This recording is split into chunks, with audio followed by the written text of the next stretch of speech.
감사합니다. 예루살렘 교회가 매우 큰 어려움 가운데 처해 있었습니다. 그 소식을 듣고 세계 방방곡곡에 있던 여러 교회들이 예루살렘 교회를 우리가 돕자라고 하는 그런 마음을 품게 되었습니다. 그리고 예루살렘 교회를 위한 헌금을 하게 되었습니다. 이 거룩한 일을 주도한 사람은 우리가 잘 아는 사도 바울입니다. 하지만 우리가 생각할 때 우리가 성경 말씀을 통해서 만나는 그런 바울의 모습을 생각할 때 이런 모습과 사도 바울의 모습은 잘 어울리지가 않습니다. 사도 바울은 다른 사람들에게 무슨 짐을 지운다든지 다른 누군가를 향해서 헌금을 좀 하시오 이런 말을 한다든지 이런 말을 할 수 있는 그런 분이 아닌 것으로 성경이 우리에게 소개하고 있기 때문에 그렇습니다. 사도 바울에 대해서 소개하는 성경 말씀 아니면 사도 바울이 직접 자기 자신에 대해서 소개하는 그런 하나님의 말씀을 한번 들어보시기 바랍니다. 우리 데살로니가 전서에 나오는 말씀인데, 형제들아 우리의 수고와 애쓴 것을 너희가 기억하리니 너희 아무에게도 폐를 끼치지 아니하려고 밤낮으로 일하면서 너희에게 하나님의 복음을 전하였노라. 사도 바울이 자기 자신에 대해서 소개하는 그런 말씀입니다. 나는 복음 전도하는 일을 행하면서 아무에게도 짐을 지우거나 또 폐를 끼치지 않기 위해서 밤낮으로 수고하며 애쓰며 일하는 그런 삶을 살았다고 말씀하고 있습니다. 아무에게도 아무런 폐를 끼치지 않기로 마음에 작정하고 그렇게 충성스럽게 복음의 일꾼으로 살아간 사도 바울, 그가 누군가를 향해서 헌금 좀 하시오, 누군가에게 짐을 지우는 그런 일을 하는 그런 모습과 얼마나 참 멀리 떨어져 있는 그런 모습입니까? 그런데 오늘 우리가 함께 읽은 말씀을 가만히 읽으면 이런 사도 바울이 예루살렘 교회를 돕기 위해 헌금을 하는 일에 있어서는 얼마나 적극적인지 모릅니다. 사도 바울이 온 교회를 향해서 이 일에 참여하라고 강력하게 격려를 하고 또 권면을 합니다. 뿐만 아니라 이 일에 참여하기를 결정만 해놓고 미적거리면서 자꾸 이렇게 뒤로 미루고 있는 고린도 교회를 향해서도 끊임없이 그렇게 이 일에 참여하라고 계속해서 권면을 한 것을 보게 됩니다.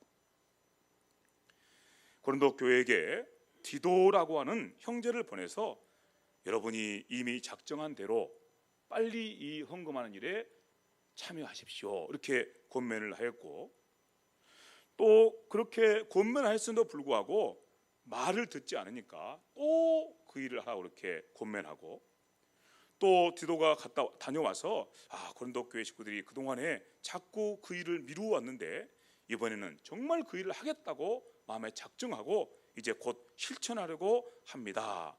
그런 소식을 듣고서 또 편지를 보내서 너희가 그렇게 하기로 했으니까 빨리 그 일을 하도록 해라 이렇게 또 이렇게 권면하고 격려하는 모습을 보게 됩니다. 여기 그런 말씀을 소개하는 말씀을 우리가 방금 함께 읽은 말씀 가운데서 방금 함께 읽은 말씀 바로 앞에서 만나게 됩니다. 우리 고린도후서 8장 6절과 7절 말씀인데 이렇게 말씀합니다. 그러므로 우리가 디도를 권하여, 우리 디도는 사람 이름입니다. 그러므로 우리가 디도라는 형제를 권하여 그가 이미 너희 가운데서 시작하였은즉, 그러니까 너희 가운데서 이미 이 예루살렘 교회를 위해서 헌금하는 이 일을 너희 가운데서 시작하게 되었은즉 이 은혜를 그대로 성취하게 해라. 그 일을 자꾸 미루지 말고 빨리 그 일을 이루도록 해라 이렇게 권면을 하지요. 계속되는 말씀입니다. 오직 너희는 믿음과 말과 지식과 모든 간절함과 우리를 사랑하는 이 모든 일에 풍성한 것 같이 너희가 모든 일에 부유한 것처럼 이 은혜의 일, 곧 예루살렘 교회에서 위해서 헌금하는 일에도 풍성하게 할지니라, 그렇게 권면하고 있습니다. 여러분, 이렇게 우리가 말씀을 나누다 보니까 궁금한 마음이 생기죠. 왜 바울은 이 일에 대해서 이렇게 열심을 내고 있는 것일까요? 다른 일에 대해서는 내가 여러분에게 아무런 짐도 지우지 않겠습니다. 여러분이 나 때문에 짐을 지는 것이 나는 부담스러워서 나는 스스로 열심히 밤낮으로 일하면서 복음을 전한 사람입니다. 이렇게 자기를 소개했던 바울이 예루살렘 교회를 위해서 헌금하는 일에 대해서만큼은 이렇게 열심을 내는, 이렇게 강력하게 권면하고 또 권면하고 또 권면하는 그 이유가 어디에 있을까요? 그 이유는 다른 것이 아닙니다. 예루살렘 교회를 위해서 헌금하는 일이 하나님의 은혜에 참여하는 일이기 때문에 그렇습니다. 그러므로 여러분들은 절대 이 은혜에서 제외되지 않기를 바랍니다. 이런 소원이 사도 바울의 마음 가운데 있었다는 말씀입니다. 그래서 앞서 우리가 함께 읽었던 말씀 가운데 그런 말씀을 이미 읽었습니다. 그가 이미 너희 가운데에서 시작하였은즉 이 은혜를 그대로 성취하게 하라. 여기 말씀을 들어보니까 사도 바울은 고린도 교회가 예루살렘 교회를 위해서 헌금하는 이 일에 대해서 은혜라고 말하고 있습니다. 이 은혜를 성취하도록 하라, 이렇게 말씀하는 말씀을 보게 됩니다. 또 똑같은 말씀을 반복합니다. 이 모든 일에 풍성한 것 같이 이 은혜에도, 고린도 교회가 예루살렘 교회에서 헌금하는 이 일에, 이 은혜에도 풍성하게 할지니라고 말씀하면서 그렇게 이 일, 곧 헌금하는 일을 은혜라고 그렇게 말씀하고 있습니다. 그러니까 사도 바울은 헌금하는 일, 특별히 예루살렘 교회를 위해서 헌금하는 일을 하나님의 은혜라고 이렇게 부르고, 헌금하는 그 일을 은혜에 참여하는 일이라고 이렇게 말씀하고 있다는 사실입니다. 여러분, 이런 말씀을 함께 들으면서 어떤 분들은 마음속에 이런 생각을 하실지 모르겠습니다. 헌금하는 일이 무슨 은혜입니까? 그런 터무니없는 말에 속지 마십시오. 헌금하는 일은 짐이지, 내가 가지고 있는 어떤 것을 내어드리는 일이니까 헌금하는 일은 짐이 되는 것이지 그게 무슨 은혜입니까? 이렇게 항변하는 분들이 있을 수 있습니다. 실제로 또 이런 식으로 그렇게 헌금하는 일에 대해서 폄훼하는 그런 분들이 교회 안에 있는 것도 사실입니다. 하지만 사람들이 어떻게 말하든 어떻게 생각하든 그것과는 상관없이 최소한 사도 바울은 하나님 앞에 헌금하는 그 일에 대해서 우리가 받을 하나님의 가장 큰 은혜 가운데 하나라고 확실하고 있었다는 사실입니다. 그 믿음을 따라서 바울은 그렇게 강력하게 여러 교회를 향해서, 특별히 고린도 교회를 향해서 이 일에 여러분들은 반드시 참여하도록 하십시오 라고 이렇게 권면하고 있다는 사실입니다. 자, 이제 그러면 사도 바울이 왜 이처럼, 아니면 하나님께서 왜 이처럼 헌금하는 일을 은혜라고 말씀하시는지 그 이유를 함께 같이 살펴보도록 하겠습니다. 분명히 헌금하는 일은 우리가 가지고 있는 그 어떤 것을 내어드리는 일이니까 우리에게는 짐이 되는 것이 분명한데, 그런데 왜 그것을 은혜라고 말씀하시는지 그 첫 번째 이유로 우리는 이런 일을 생각하게 됩니다.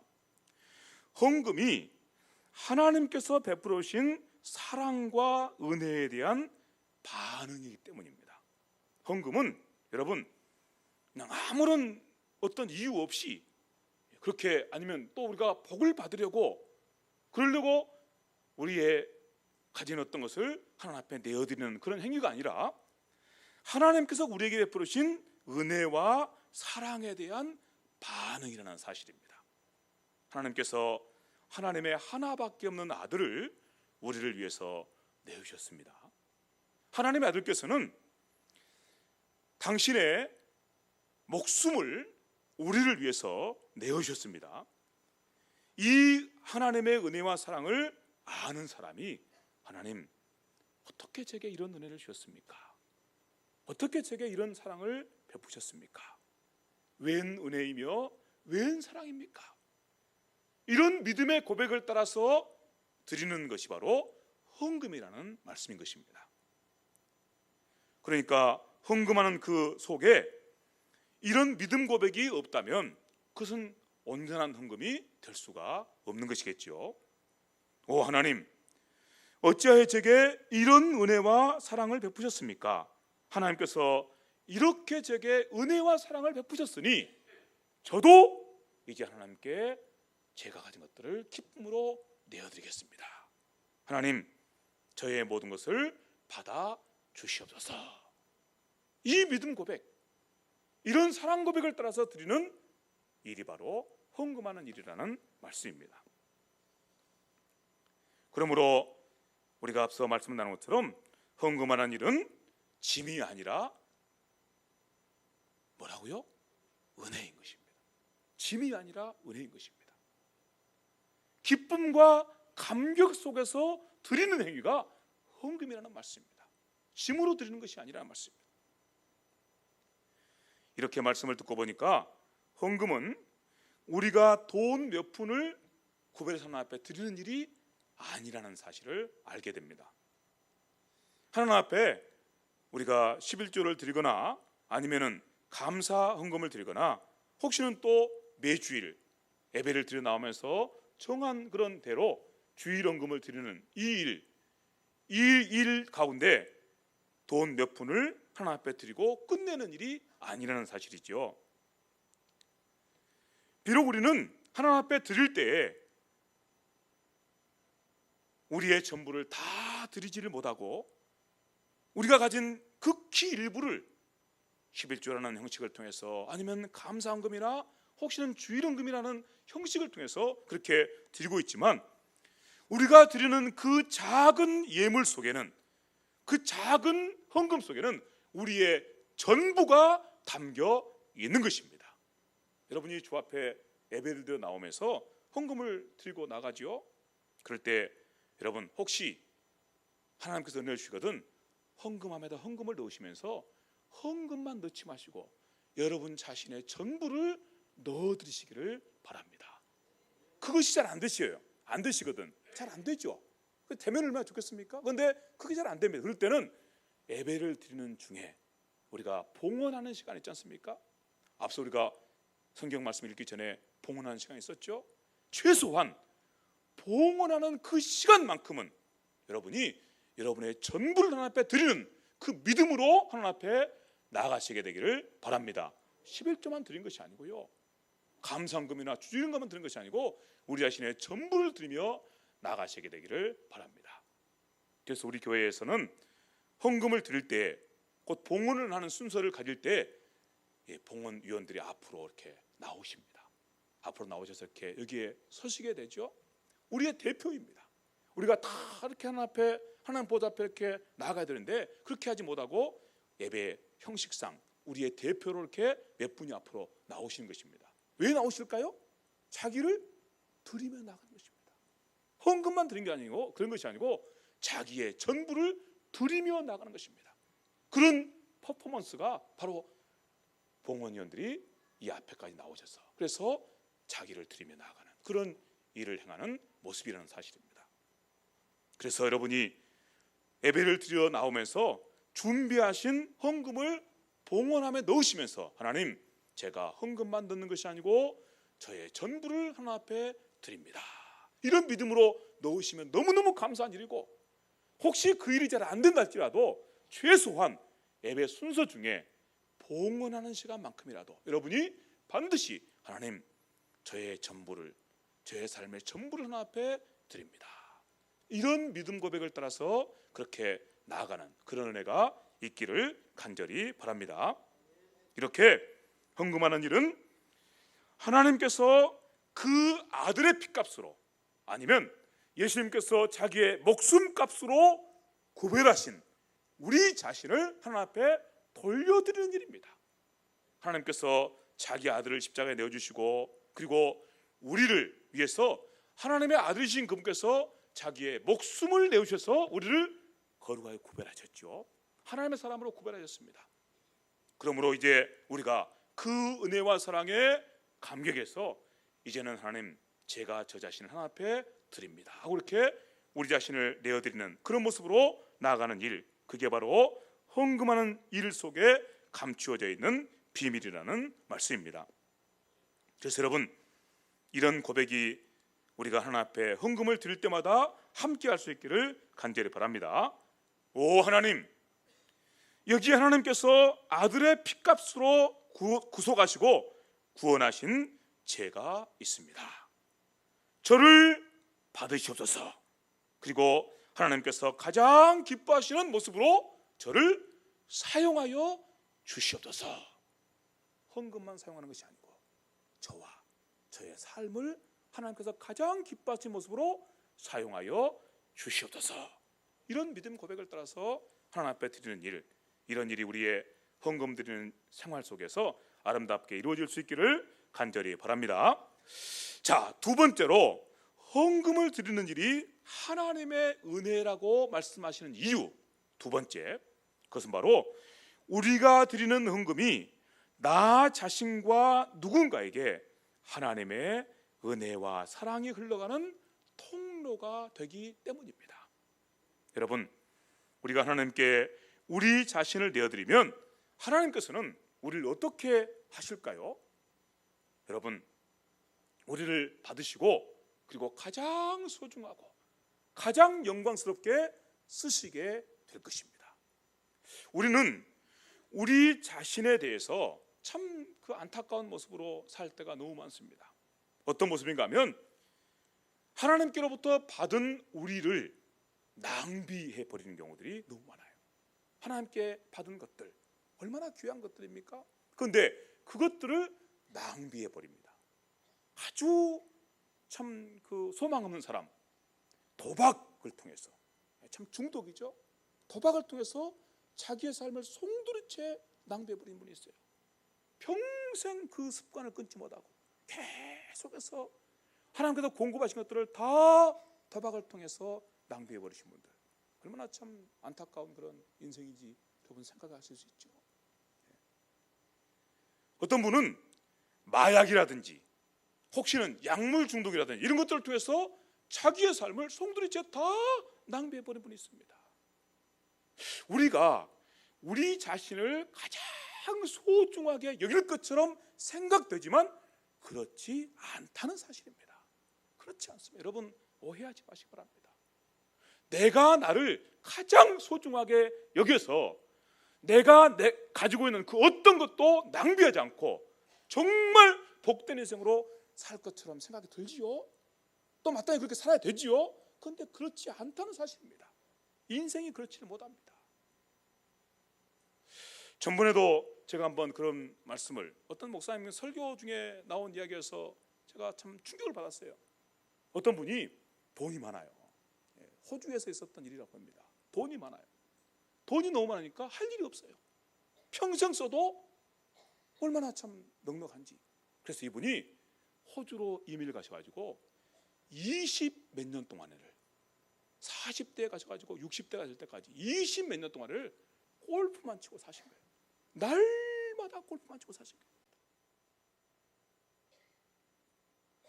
그러다가 이분이 어느 계기가 되어서 예수님을 믿게 되었습니다. 그리고 그가 탄식하며 고백하는 말, 내가 어쩌다가 20 몇 년 동안을 이 소중한 내 인생을 골프공에다가 다 실려서 날려버렸는지. 기가 막힌 인생 아닙니까? 세상 사람들은 다 좋아라 하겠죠. 야, 그 사람 어떻게 이렇게 팔자가 좋아서. 여러분, 설교 중에 팔자 얘기해서 죄송합니다. 어떻게 팔자가 좋아져? 저렇게 날마다 골프만 치고 사는지. 사람들이 얼마나 부러워했겠습니까? 그게 부러워할 게 아니다. 하나님께서 자기에게 맡겨주신 그 소중한 것들을, 그 소중한 시간들을, 그 소중한 인생의 그 부유함과 풍성한 것들을 골프공에다가 다 20년 동안 날려버렸으니 그 인생이 얼마나 기가 막힌 인생입니까? 그렇게 생각할 때 내가 나를 가장 소중하게 생각하고 내가 가진 것들을 절대 낭비하지 않는 삶을 살 것처럼 생각이 되지만 그렇지 않다는 사실입니다. 그렇지 않습니다. 우리가 얼마나 우리 자신을 낭비해버리고 그리고 헛된 데다 이렇게 다 날려보내는지 몰라요. 육신의 쾌락에다가. 그렇죠? 얼마나 참 안타까운 인생인지 모르죠. 그러나 하나님께서는 절대 우리를 함부로 쓰시지를 않으십니다. 우리가 하나님께 우리 자신의 것들을 내어드리면 절대 함부로 쓰지 않으십니다. 낭비해버리지 않으신다 그 말씀입니다. 하나님께서 우리를 소중하게 구별하셔서 가장 영광스럽고 복된 자리에 세우시고 쓰시는 일을 이루신 것입니다. 그래서 이런 믿음을 따라서 우리는 즐거이 우리의 모든 것을 하나님 앞에 내어드리기를 기뻐합니다. 내어드린다는 말씀은 집 팔아가지고 교회에다 바치라는 뜻이 아니고요, 하나님께서 내게 주신 것들을 언제나 하나님 앞에 다 드리는 것입니다. 하나님께서 기뻐하신 대로 써주세요. 하나님, 이때는 제가 어떻게 했으면 좋겠어요? 이때는 제가 어떻게 했으면 좋겠어요? 하나님의 뜻대로, 하나님의 소원대로 인생을 하나님 앞에 드리고 하나님의 뜻대로, 하나님의 소원대로 내 인생을 그렇게 하나님께서 기뻐하시는 모습으로 살아드리는 것, 이런 모습으로 사는 일, 이게 바로 우리가 헌금을 드리는 그 행위 속에 감춰져 있는 비밀이다 그 말씀입니다. 여러분이 예배를 드려 나오시면서 이런 믿음을 가지고 예배를 드려 나가시고 이런 믿음을 가지고 헌금을 드리며 나가실 때 여러분의 인생이 어떻게 그렇게 복된 인생으로 회복될지 기대하시기 바랍니다. 헌금은 우리에게 짐이 아닙니다. 은혜입니다. 은혜입니다. 이 비밀을 예수님께서는 이렇게 말씀하십니다. 아마 성경에 대해서 조금만 이렇게 관심을 두고 성경에 있는 분들은 누구나 아시는 말씀입니다. 마태복음 6장에 사시는 말씀이죠. 너희를 위하여 보물을 땅에 쌓아두지 마라. 너희를 위해 보물을 땅에 쌓아두지 마라. 너희가 너희의 인생을 책임지려고 하지 마라. 너희가 너희 마음대로 너희 인생을 살려고 하지 마라. 거기는 좀과 동록이 해하며, 이게 좀은 이렇게 곡식이는 것을 먹는 그런 벌레죠. 좀벌레. 동록, 그래서 녹입니다. 녹. 그래서 쇠를 다 녹여버려요. 쇠를. 녹이요, 이게 오래되면요 쇠가 얼마나 단단합니까? 그런데 그것이 절대 안 없어질 것처럼 보이죠. 그런데 녹이 있으면요 쇠도 다 녹아버려요. 쇠도. 동록, 이 구리에 붙은 녹이다 그 말입니다. 동록이 해하며 도둑이 구멍을 뚫고, 그런 거면 도둑도 있습니다. 도둑. 그래서 도둑이 구멍을 뚫어서, 그래서 도둑질 하기 때문에 너희는 너희의 보물을 어디다 쌓아두지 마라? 땅에다 쌓아두지 마라. 앞서 우리가 들은 말씀대로 하면 너희는 너희가 하나님께로부터 받은 것을 너희가 책임지겠다고 하면서, 너희가 그렇게 소중하게 쓰겠다고 하면서 하나님 앞에 드리지 않는 그런 모습으로 살지 마라 그 말씀입니다. 너희가 책임질 것처럼 생각되지만 거기는 뭐가 있다 그 말이죠. 뭐가 있어요? 좀벌레가 있어요. 녹이 있어요. 뭐가 있어요? 도둑이 있어요. 빼앗아가 버립니다. 없어져 버립니다. 낭비해 버립니다. 그렇게 하지 마라 그 말입니다. 대신해서 너희의 보물을 어디에다 쌓아두라? 하늘에 쌓아두라. 우리가 지금 듣고 있는 말씀대로 하면 이 말씀은 너희 자신을 누구에게 드려라? 하나님께 구별해 드려라. 너무너무 작고 보잘것없는 그런 것들조차도 하나님께 구별해 드려라.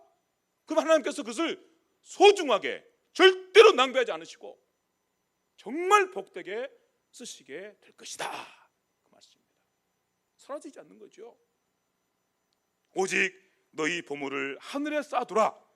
거기는 좀이나 동록이 해하지 못하며 도둑이 구멍을 뚫지도 못하느니라. 여러분이 하나님께로부터 받은 한평생, 여러분이 하나님께로부터 받은 온갖 좋은 것들 낭비하지 마시기 바랍니다. 빼앗기지 마시기 바랍니다. 하나님께 거룩하게 구별해 드리세요. 하나님께서 여러분들을 귀하게 붙드시고 참 영광스럽고 아름답게 쓰시도록 기꺼이 하나님의 손에 내어 맡겨 드리시기를 바랍니다. 이 말은 좀 더 설명을 드리면 여러분 자신을, 여러분의 인생을 여러분 자신이 책임지지 마시고 여러분 자신을, 여러분의 인생을 여러분 자신의 소원과 뜻대로 살지 마시고 하나님께 맡겨드리시고 하나님의 소원과 뜻대로 살아가시라, 그 말씀입니다. 이런 말씀을 오해하셔가지고 목사님 오늘 1시간 내내 헌금하라 하더라, 이렇게 여러분 오해하지 마시고요. 네. 헌금을 드리더라도, 작은 물질을 드리더라도 이런 믿음을 따라서 드리시기를 바랍니다. 그리고 이런 믿음의 가장 귀한 표현이 11조입니다. 11조. 왜 11조를 합니까? 11조를 드린다는 것은 하나님, 저의 모든 것이 누구의 것입니다? 하나님의 것입니다. 제가 가지고 있는 모든 것을 누구의 뜻대로 쓰겠습니다? 하나님의 뜻대로 쓰겠습니다. 하나님 기뻐하시면 쓰겠습니다. 그 믿음의 표현인 거예요. 11조 하면 무조건 그냥 복이 저절로 쏟아진 것이 아닙니다. 11조를 드리면서 그 믿음을 따라서 우리의 인생을 살아가기 때문에 그 가운데 하나님께서 우리의 인생을 절대 낭비하지 않으시고 참 복되게 쓰심으로 말미암아 우리의 인생 속에서 그렇게 하나님 기뻐하시는 아름다운 열매들이 풍성하게 나타나고 부유하게 나타나게 되는 것입니다. 함께 같이 이런 믿음을 따라 귀하게 헌물을 드리고 나가는 우리 모두가 될 수 있기를 간절히 바랍니다. 이 비밀을 아셨으면 내가 가진 모든 것을 기쁨으로 하나님께 내어드리시기를 바랍니다. 곧 오직 하나님께서 기뻐하시는 일을 위해서 내가 가진 모든 것을 사용하시기를 바랍니다. 그런데 우리는 내가 가진 그 어떤 것도 쓸모없이 낭비하거나 도둑들에게 빼앗기지 않게 될 것입니다.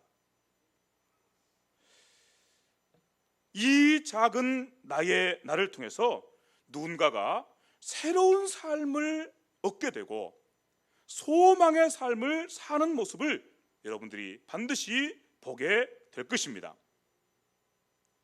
길을 잃어버린 누군가에게 길을 열어주고 꿈을 잃어버린 누군가에게 꿈을 되찾아주는 나의 모습을 보시게 될 것입니다. 누가 내 삶을 주관하심으로? 하나님께 내 삶을 주관하심으로. 누가 나를 들어 쓰심으로? 하나님께 나를 들어 쓰심으로. 여러분, 기꺼이 하나님 앞에 자신을 내어드리는 우리 모두가 될 수 있기를 간절히 바랍니다. 보잘것없는 나의 인생이 한평생 가진 것 다 낭비해버리고 마침내 지옥에 내려가서 영원히 저주와 형벌 가운데 살아야 할 내가 이렇게 영광스럽고 이렇게 보배로운 모습으로 살아갈 수 있다면, 이렇게 영광스럽고 보배로운 모습으로 쓰임받을 수 있다면 이것은 얼마나 우리에게 큰 은혜이고 얼마나 우리에게 큰 복입니까? 아무 쓸모없이 그렇게 사라져버릴 인생이 이렇게 영광스럽고 아름다운 모습으로 하나님 앞에 쓰임 받는다는 것, 그것보다도 더 큰 은혜와 더 큰 영광이 없다는 말씀입니다.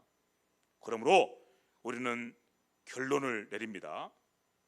하나님 앞에 헌금을 드리는 일이, 그 헌금과 함께 하나님께서 제게 주신 모든 것을 구별해서 드리는 일이, 그것이 짐이 아니라 은혜이군요. 그게 짐이 아니라 은혜이군요. 이렇게 믿음으로 고백하게 된 것입니다. 이 은혜가 여러분 가운데 임하였거든 이 은혜를 따라서 즐겁게 순종하며 나가는 우리 모두가 될 수 있기를 간절히 바랍니다. 헌금에 대해서 너무 우리가 많은 오해를 하고 있습니다. 너무 많은 오해를 하고 있습니다. 헌금하면 저절로 복이 온다는 그런 오해부터 시작해서 우리가 헌금에 대해서 너무 많은 오해를 하고 있습니다. 다시 말씀드립니다. 헌금은 절대로 우리에게 짐이 아닙니다. 은혜입니다. 은혜입니다. 이 은혜에 참여하기를 그렇게 간절히 소원하는 그런 하나님과 그리고 하나님의 종들의 모습을 함께 보시기를 바랍니다.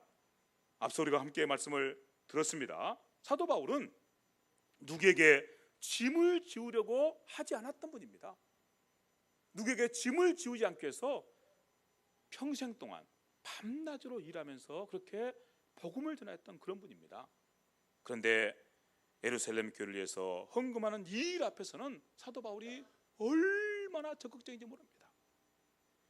이 일에 참여하지 않는 교회를 향해서 반드시 일에 참여하라고 그렇게 강권하여서 권면합니다. 고린도 교회가 마음만 정하고 이 일을 실천하는 모습을 보고 나서 여러 차례 권면합니다.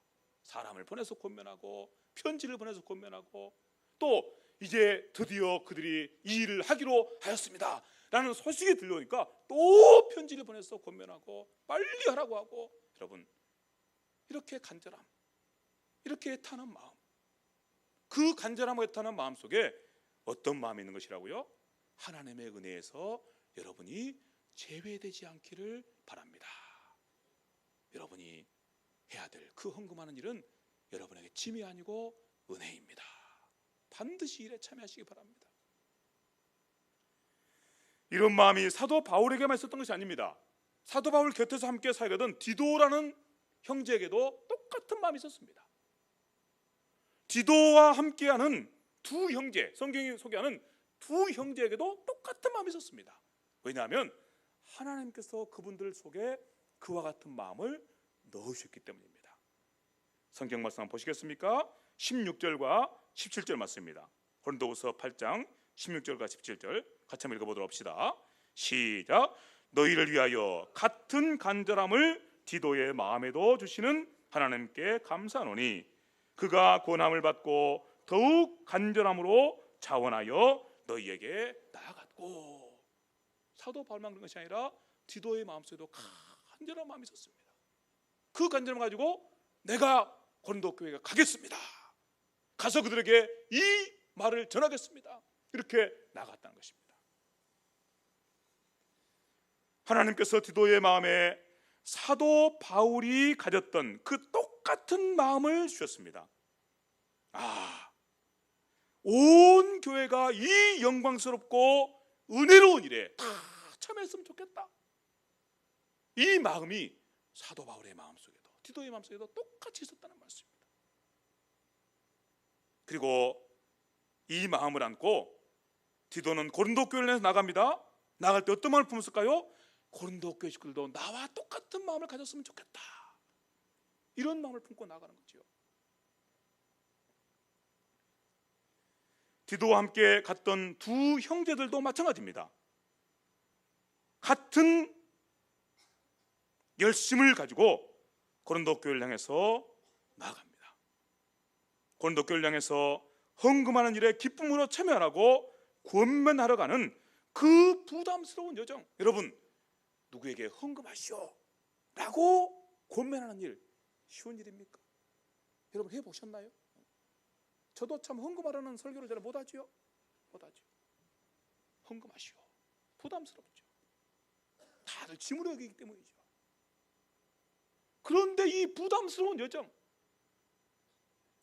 가서 입이 떨어지지 않을 것 같은 이 여정, 이 여정에 두 형제도 즐거움으로 함께 같이 동참합니다.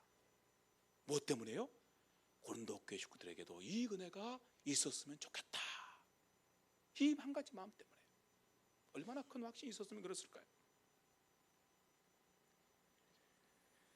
8장 22절 말씀에서 이렇게 말씀하는 말씀을 만납니다. 또 그들과 함께 우리의 한 형제를 보내었노니 우리는 그가 여러 가지 일에 간절한 것을 여러 번 확인하였거니와 이제 그가 너희를 크게 믿음으로 더욱 간절하니라. 이 간절함, 어떤 간절함이요? 정말 이 은혜의 일에 고린도 교회도 꼭 참여했으면 좋겠다, 이 간절함.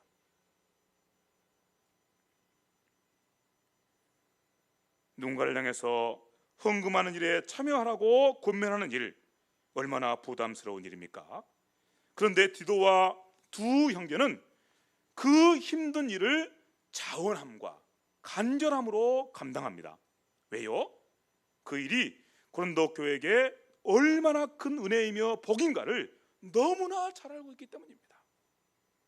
여러분, 헌금하는 일이 짐이 아니라 하나님께서 우리에게 베풀으신 최고의 은혜가 맞습니까? 그렇다면 그 일을 아무에게도 빼앗기지 마시기 바랍니다. 헌금하는 자리에 참여하는 일 여러분 빼앗기지 마세요. 그리고 지금 내 옆에 있는 누군가를 향해서 힘써서 권면하시기를 바랍니다. 이 은혜에 참여합시다. 이 은혜에 참여합시다. 우리에게도 이런 담대함이 있었으면 좋겠습니다. 이 은혜에 참여합시다. 주저하고 그래서 나는 못하겠어요. 나는 그런 말은 못하겠어요. 저도 마찬가지예요. 그런 말은 차마 입이 안 떨어져. 못하겠어요. 왜 못할까요? 헌금하는 일이 얼마나 큰 은혜이고 얼마나 큰 복인가를 그 헌금과 함께 자기의 일생의 전부를 구별해서 하나님께 드림으로 말미암아 결코 낭비되지 않고 결코 도둑질 당하지 않고 영광스럽고 복된 인생으로 살아가는 그 자리가 얼마나 큰 은혜이고 복인가에 대한 우리의 믿음이 희미하기 때문에 그렇습니다. 우리의 믿음이 희미하기 때문에 그러니까 차마 말을 못한 거죠. 오늘 이 말씀을 함께 들으며 우리 안에 이 믿음이 회복되었으면 좋겠습니다. 그래서 정말 우리가 입을 열어서 우리 옆에 있는 형제들 향해서 여러분 함께 같이 헌금하며 나갑시다. 그 헌금과 함께 당신의 삶의 전부를 하나님께 내어드리며 나가시기를 바랍니다. 이렇게 강력하게 권면할 수 있습니다. 여기 사도 바울처럼 디도처럼 그들과 함께 했던 두 형제처럼 그렇게 될 수 있다. 얼마나 참 복될까요?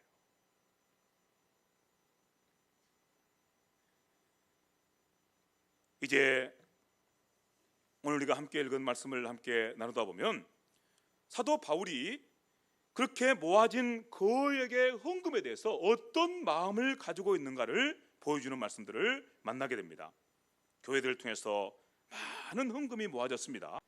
그리고 그 헌금을 이제 예루살렘 교회에다가 전달하는 일이 남아 있습니다. 이 일 앞에서 사도 바울이 얼마나 조심스러워하는가를 보시기를 바랍니다. 사도 바울은 고린도 교회를 향해서 여러분들도 헌금하는 일에 참여하십시오.